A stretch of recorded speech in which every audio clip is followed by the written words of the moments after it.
So thank you for sitting down with me for this this meeting. Here we are at the Grants Cafe, which is in the lower level of your beautiful multi-unit residential complex here. You co-hosted the 2024 ICC Housing Forum with Karis, and it was a very interesting day that we'll soon broadcast as well. But here I am with you, and I'd like the audience to know about you and what you're doing here with KW.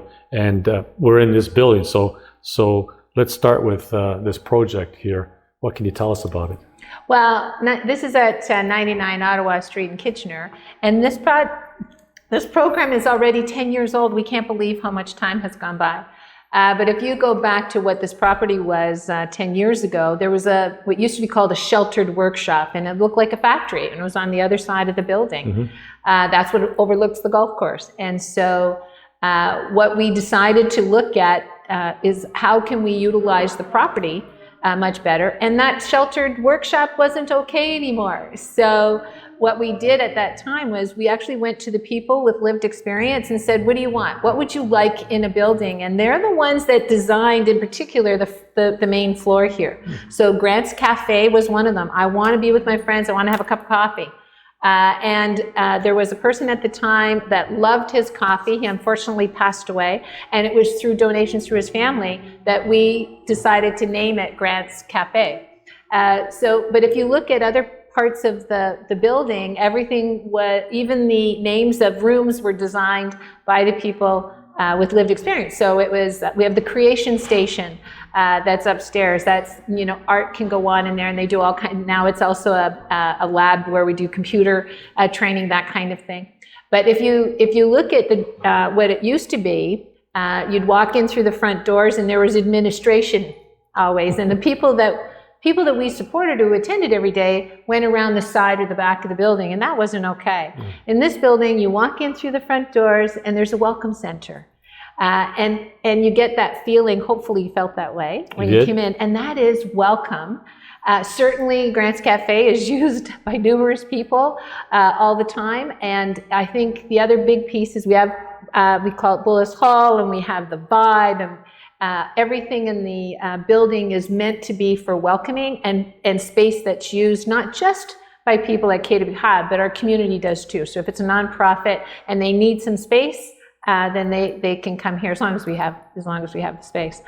So then what we did was we tore down the old factory, and we built this, and it was going to be a parking lot actually. Because we thought, okay, we're just going to have bigger events here. Those are the days where we had many, many people under our roof. Much has changed since COVID. But in the meantime, there was an incentive program through the provincial government and the federal government for housing. And we thought, why not? So at that time, it was $150,000 per unit. So we designed a affordable housing complex that has 1 and 2 bedroom units, and so we received a good part of the funding through government, and then the remaining mortgage is through CMHC. But that's when KW Hub really shifted, because we didn't build affordable housing just for people with an intellectual disability. It's very much mixed, and it's very much diverse, and you have to have a neighbor helping neighbor attitude, even in order to come in. And not everyone needs support in the building. We certainly provide support to I think it's 7 or 8 units that we use out of the 22. And the other units are used by people who need affordable housing and qualify for affordable housing. So how many units in total then do you have? 22. So it's 22 units in this building? No, 22 units next door. This building is all just office and program. And I see. So this entire building, there's no residential at 99. It's all next door. Very nice. And so this is mostly services then? Yes, and we also have early learning. So we provide early learning, special needs resourcing to 1,100 children, throughout all childcare throughout Waterloo region. We touch about 10,000 families with children just in our special needs resourcing area. And do we employ any people with diverse abilities in this We cafe? do, yes, we do now. Not the cafe right now. We're just moving into a social enterprise that we're going to be looking at. Because again, since COVID, things really shifted and changed. But we do have people on our payroll that assist in the building. We also now are looking at our influencers that you met some of them today that did tours and whatnot. They too will be compensated and become part of our workforce because they're talking about KW Hub and they're talking about their life experiences and that they should get paid for it. And so that's sort of a next step that we're taking. So I didn't get to meet the influencers, but I would like to have a tour after. So maybe Matt and I can have a tour of your wonderful facility. Sure. But let me go to the next question. I understand you're very excited about this second multi-residential project, right? Housing. And I believe it's quite unique. Could you tell us about it? Sure. So KW Hub, we have about 25 homes, your traditional, we call inclusive living homes throughout Kitchener-Waterloo. And then we created the 22 unit over here. So going back a few years ago, we had our architect go to every single site and look at it with a different lens. How can we look at the property we have and turn it into potentially something that could be more beneficial to our community? Not just, again, for people with intellectual disabilities, but affordable housing for our community. So we have a property that fit the bill, in which, so if we tore it down, 6 people live in there right now, and we're actually looking at building 18 units, 1 and 2 bedroom over there, so potentially future forever home for 24 people. Again, mixed. But what's different is the construction. We are looking at mass timber prefab is what it's called. And the reason why we're looking at that, mass timber is looking at sustainability, certainly the enviro, and also the amount of time it takes to build. It's much quicker. So while the foundation's going in, you could have a factory that's building the prefab pieces that will later come on site. So it really can actually be much more cost effective too at the end of the day. All right, that could be my next question. The move from what are the benefits, and I give you answered that, to go from a conventional type construction to the mass timber, and I believe you just said that the timing is huge. Because what is the timing for example, when you built the first one, the one across? So the 22 unit, again, because of different things that getting trades on, that kind of thing, I can't remember exactly, so don't quote me on it, but I do remember it was pretty close to 18 months.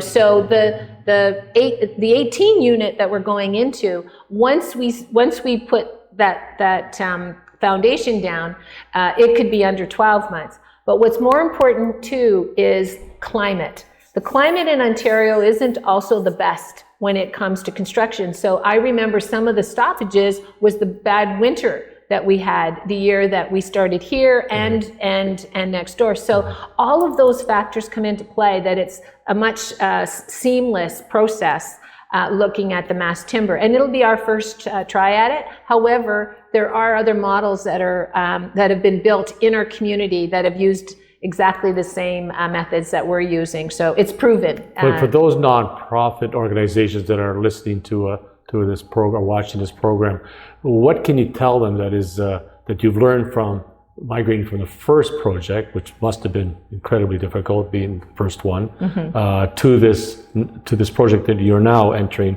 whether it's a mass timber or not? I think it's a matter of choice, though, too. But we've got 3 because we also did modular. Oh. So KW Hub we've dabbled into different areas just to see what could be.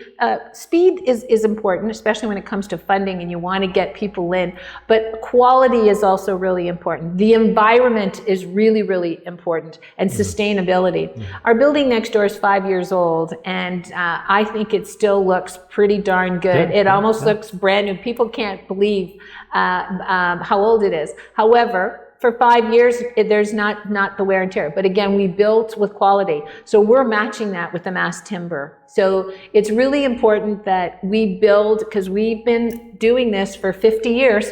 54 years we've been in existence, and we have houses. So we've built houses. We've built traditional homes or traditional group homes. We've got the experience with the modular, so and we actually lifted it up over a house. That was interesting, and so now we're doing the prefab. So I think a big piece of this too is also your architect and what they can design on the property. So that's another benefit, that if you don't have a property that lines up exactly, what are some of the different options with parking, etc. So those are all different things that we consider whenever we take on a project. So Ann is doing something very special as well. When we last spoke, you mentioned about the farm operation. You were so excited about that. I believe you brought some goodies today for some of the guests at the conference. So that goes, yeah. So tell us about that. That goes back probably about 7 or 8 years now, where we have a property that's out in the country. It's a larger bungalow style home, and it's changing. High complex care is also a big need in our sector. So we are transitioning out there, and also aging in place is another big area. So that larger home is really going through some change, but we have land out there. We have 10.5 acres. And so originally when it was bought years and years ago, we thought we were going to have lots of housing out there. Well, obviously that philosophically died in the 80s. So we looked at it differently. But we did have someone come out about 7 years ago that said, you know what, we'd like to farm this, because we were just renting it to a farmer.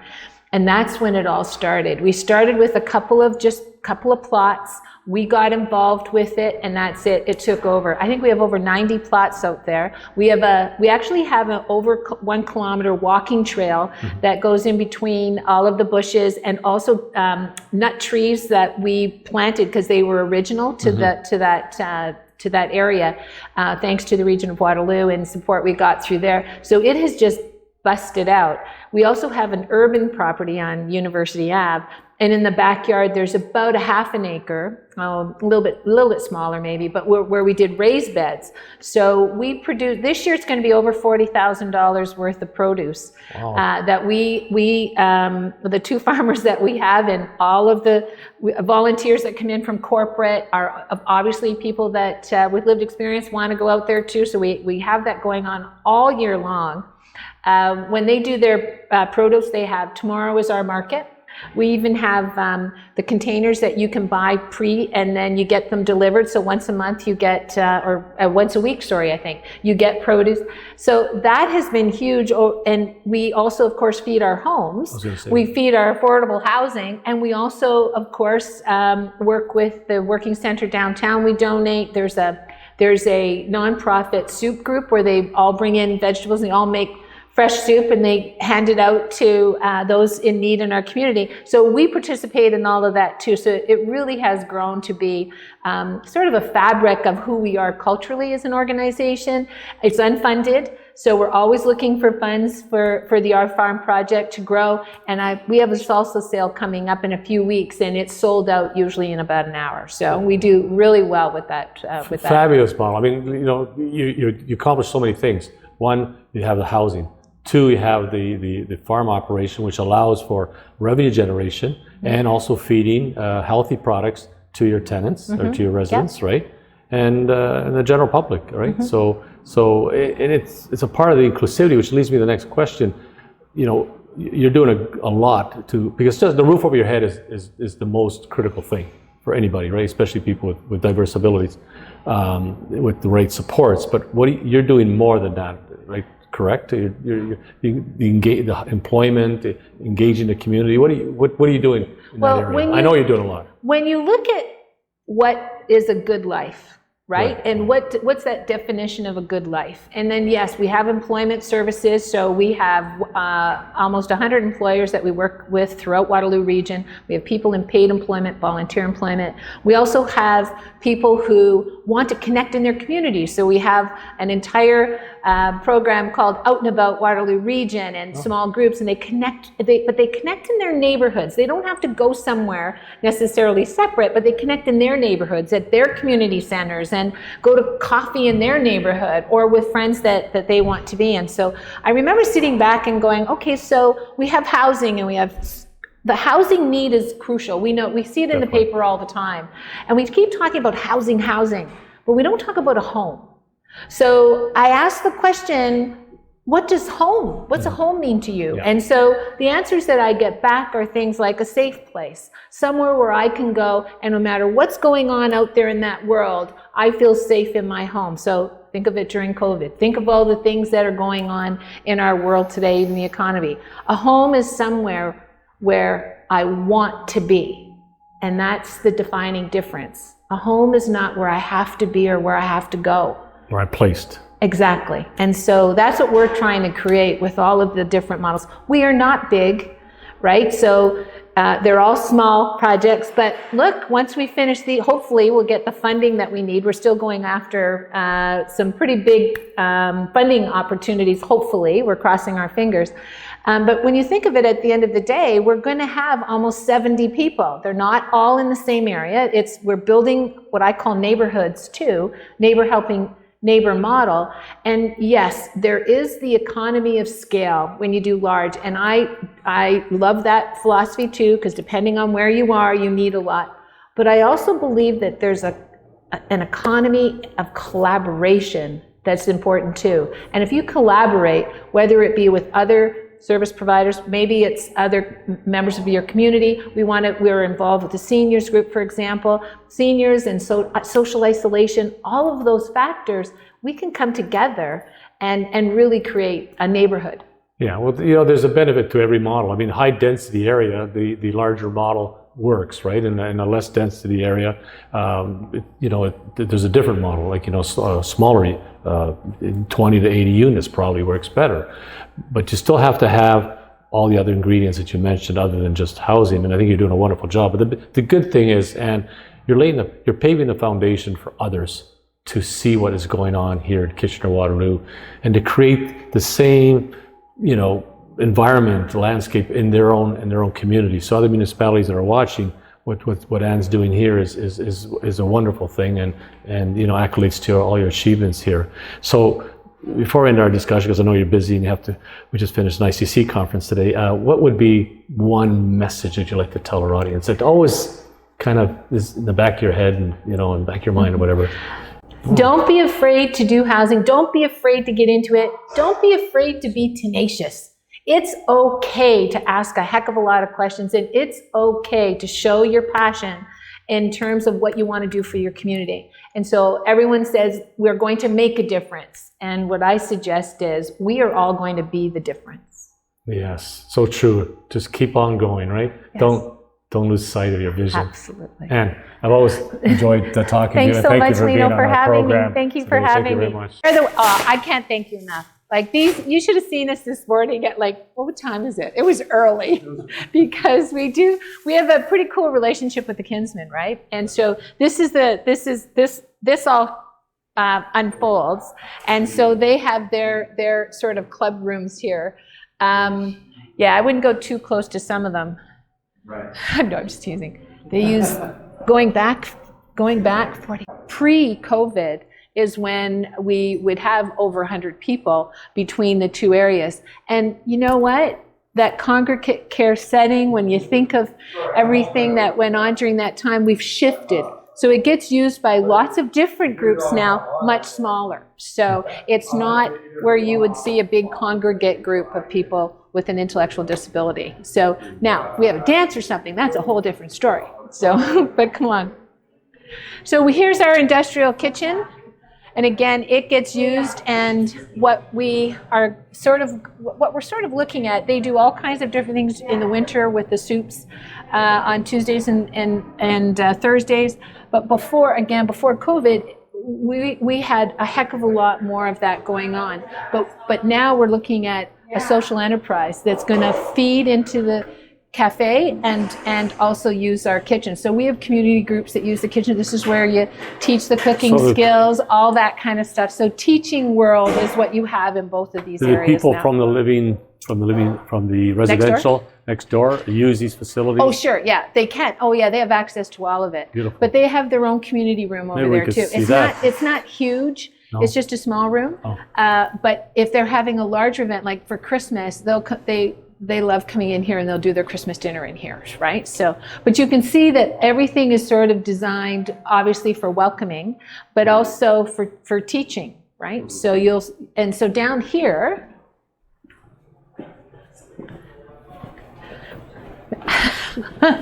And so, and We you say can see, teaching life skills as yeah, well, and all. yeah, all of that is, all that's that, what this is all about. That's And what it's it's all still, about. and it still goes on.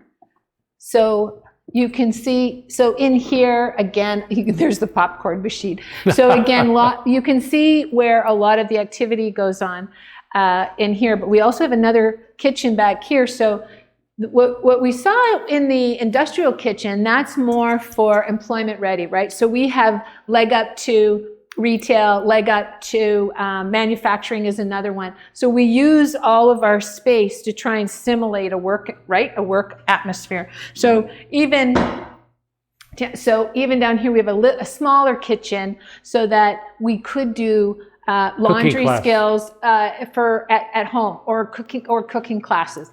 It's great to have the cooking classes in the larger setting, but this is what you need if you're home, because there's not usually 6 people in your kitchen all cooking. Yes. So yeah, so I must admit it's much broader when we can come down here. Do you want to do stairs? Sure. All right. So these are some of our touch spots. So if you're someone out in the community and you need like a hoteling kind of a situation, and then we have our comms team. So these are offices. This here, though, is our SNAP, which is called, it's single point of access for children. So our early learning, as I had indicated before, our early learning touches almost 10,000 families in a year with the TIER program. And then our resource consultants, it's about 1,100 children. And there are probably about 135 different childcare centers throughout Waterloo region. Come on down here. Oh, we had them on our show. This is where the magic happens with employment. And again, there's probably around 120 to 140 individuals that they work with. But again, it's all the employment skills that are necessary. And if you get a job, then they help support all along. And then they pull out. But if you need support, I don't know, 2 months down the road, whatever, it's there for you, even if it's a year down the road. So this here is, I think there's at least 2 people per station now. But our early learning resource consultants, they all have, it's a cluster model, so they have a community map almost, and then the resource consultants goes into those child care centers. And then we also have a home care, we have a home program now too. So you have child care going on within a home that our consultants go in there too. So we actually touch base with any child with any special need concern. Yeah, and we do have an after school program also. But once a child gets into the education system, that's the entitled system, right? So that's where we come into play after. But then they hook up with us usually when they're youth. And then what would you say the percentage of kids? I remember it used to be there was like a high percentage of kids, if you get them early enough, we won't see them again in their life. And then there will be that stream of kids that we will see in developmental services. But I can't remember what the stat was. I don't know what the stat was exactly, but I can say. But I do know you start with all of them, with any child with any special need concern, and then as they get the therapies or whatever they need, then we can pull out. But actually, less individual need once they hit the school age. Because the life skills program in the school system would take over at that time, wouldn't it? Because you used to have an integrated system, and then they have the life skills. Yeah, but we see a lot of kids that wouldn't even go into a segregated environment. No, I know. So that's the other. Well, they don't have it anymore. They have, yeah. And so our partner is Kids Ability. So Kids Ability does all the clinical side. They do the speech path, all of that. We do the special needs resourcing side, where we work with the child care center to ensure that the child's integrated into the center. This is our training room. Everything's all mixed up because of downstairs, but technology, we didn't fool around with. Like, we want to make sure that they have education experiences that they can rely on. There's the history of KW Hab. That's the old factory I was telling you about. And that's where it was over there. So here you get a better perspective of how nice our affordable housing is located, right across from the golf course. It's a nice building. This was all And that's gravel back here, lots of vandalism. I even have a list of things that people wanted when they... I think I may have seen that. when Remember it's all that? gravel. Right? Yeah. I do, And they I said, remember that. we don't want broken windows. We want some air conditioning. We want floors that don't slip when we have a dance, and because they were cement floors. And so they got this. With So 3 it's- floors and the Yep. lower There's floor. 4 floors. 4 floors. Yeah. Yeah. And how many units again? Sorry, 22. 22. Oh, perfect. So Wow. 1 and 2. No basement? Nope. Cupolex ventilation system under both. Oh, yeah. That was where I was mentioning You that. mentioned that at the conference. Yeah. We'll get to know each other quite well. So this is our admin. So yeah, finance and so and Sherilyn and all of that. And Brian's there. And I am down here. So yeah, I go way in the corner. So you can't get me. No, I'm kidding. I've got a great setup because I can have meetings in there. I can have meetings in there too. So There's a think tank. yeah. This is where all happens. Yeah, this is where the magic happens.